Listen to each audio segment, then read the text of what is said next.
Hi guys, and welcome to this new video in which I've once again turned myself into a monster. So I'll first show you how I made a prosthetic, because yes, I did absolutely everything myself, from the makeup to the video editing and special effects and stuff. I started by mixing liquid latex with flour until I got a nice texture, not too liquid, not too thick.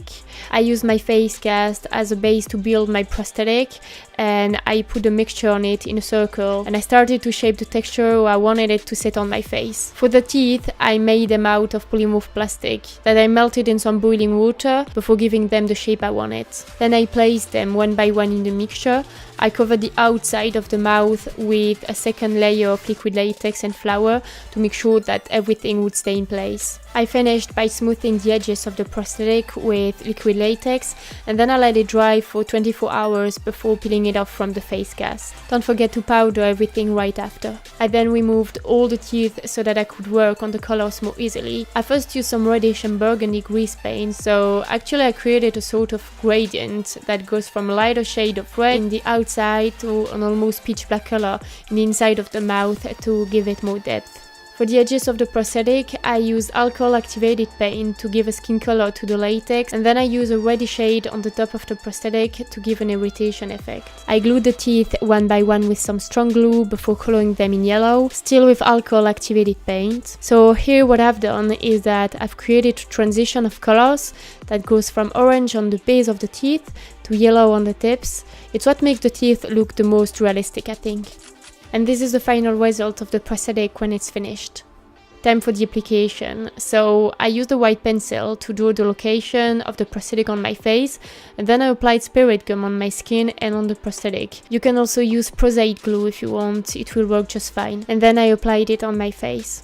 To keep it in place and to make sure that the edges blend well with my skin, I applied several layers of liquid latex and tissue papers all around it. Try not to put any latex in your hair if you wanna keep it on your head, or what you can do is using Vaseline or something oil-based to protect it. It doesn't look like that, but I was being very careful.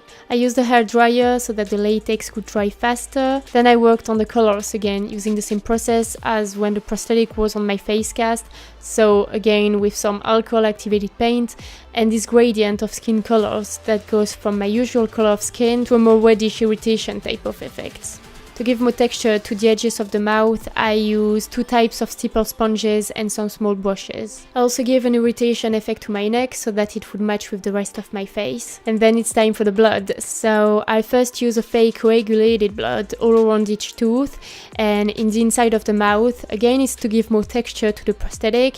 And then I use some stage blood that I applied with a stipple sponge. I also added some blood on my teeth, and as I always say, feel free to add more or less blood. It really depends on what you want, if you want it to be very gory or not that much. As you probably guessed, I used the green screen on my face to do all the cool special effects that you've seen in the intro.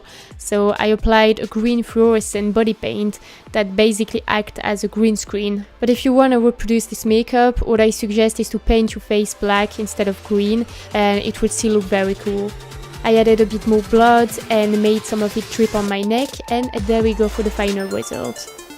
I really hope you enjoyed this video. If it's the case, don't forget to give it a thumbs up and subscribe to my channel, and I'll see you soon for another video.